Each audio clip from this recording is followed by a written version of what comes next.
গত শনিবার দিবাগত রাতে লালমনিরহাটের কালীগঞ্জ উপজেলার ভোটমারি ইউনিয়নের সতীধর বড় মসজিদ এলাকায় আব্দুল কাইয়ুমের বাড়িতে ডাকাতির ঘটনা ঘটে।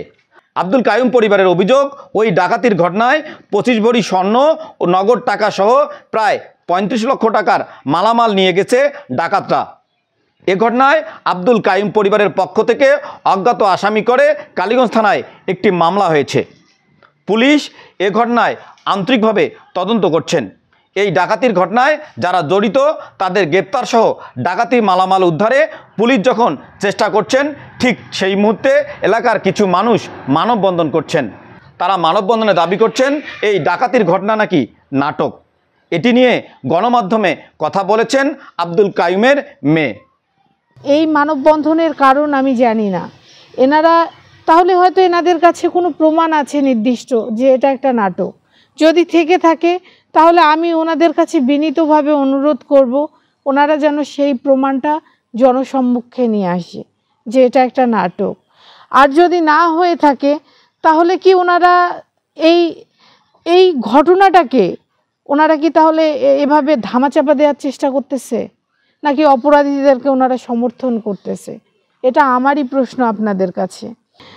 অত্যন্ত দুঃখের সাথে একটা বিষয় জানাতে চাই যে এই প্রতিবাদ সভাটা আমার এলাকার লোকজন করেছেন, আমার প্রতিবেশী করেছেন, যাদের কাছে আমি আমার এই দুঃসময়ে সহানুভূতি এবং সহমর্মিতা আশা করেছিলাম।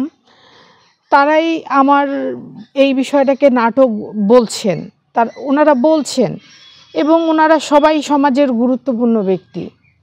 আমি যেহেতু কাউকে চিনি না, আমি কাউকে দেখিনি, চিনতে পারিনি, আমি কার নামে সুনির্দিষ্ট অভিযোগ করব ভাই? এর আগেও কিন্তু আপনি আমার সাক্ষাৎকার নিতে এসেছিলেন, ডাকাতির কথা শুনে আপনিও এসেছিলেন, আপনিও একটি সাক্ষাৎকার নিয়েছেন। সেখানে আপনিও আমাকে প্রশ্ন করেছিলেন যে আপনি কাউকে চিনেন কিনা বা সন্দেহভাজন আছে কিনা। আমি কিন্তু না বলেছি। একটা বিনীত অনুরোধ করতেছি, আমরা ভুক্তভোগী, আমাদেরকে নিয়ে কোনো রকম কোনো রিউমার্স ছড়াবেন না, মন গড়া কোনো কথা বলবেন না। সহযোগিতা যদি আপনারা করতে চান সহযোগিতা করেন, করতে না পারলে আমাদেরকে মানসিক শান্তিটুকু দেন।